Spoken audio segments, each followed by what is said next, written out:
In this episode, I will be showing you very basic settings on the Zoom audio recorder.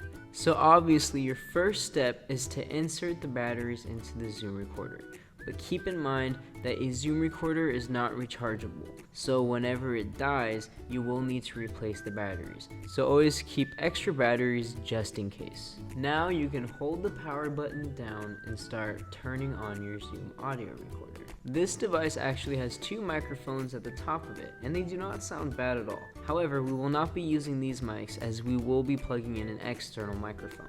If you want to see your audio levels, you will need to push the record button once. The reason you'd want to see your audio levels is to ensure that your audio is not too low or too high, because you don't want super quiet audio and you also don't want audio that's clipping. Once you're ready to start recording, push the record button a second time. Now you will see that the numbers are counting up. That is just showing you how much time you've been recording your audio. Once you're ready to stop, just push the stop button and an audio file will be created for you. Now let me show you my favorite file format to record in. To get to this setting, push the WAV/MP4 button on the front of your Zoom recorder. Once you're on this menu, look for the 48 kHz per 16-bit. I could go into detail about why this file type is ideal, but instead I have provided a YouTube link in the description that explains this Zoom recorder as a whole very explicitly. So if you want to learn more about it and master this tool, watch that video.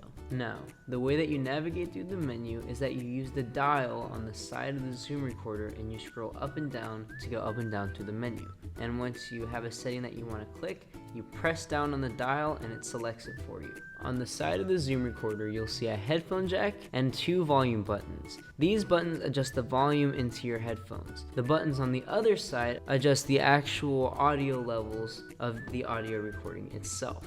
These are buttons you would use to help ensure that audio is not too low and that it is also not clipping. There is also a menu button at the side of the Zoom recorder, and you can learn all about the different menu settings by just clicking on the link in the description below. That video is extremely descriptive and was very helpful for me when I was barely learning how to use the Zoom audio recorder. I would highly recommend watching that video if you want a better understanding of the Zoom audio recorder. But for now, you should have a decent understanding on how to navigate through it. If you have any questions, please feel free to reach out to me.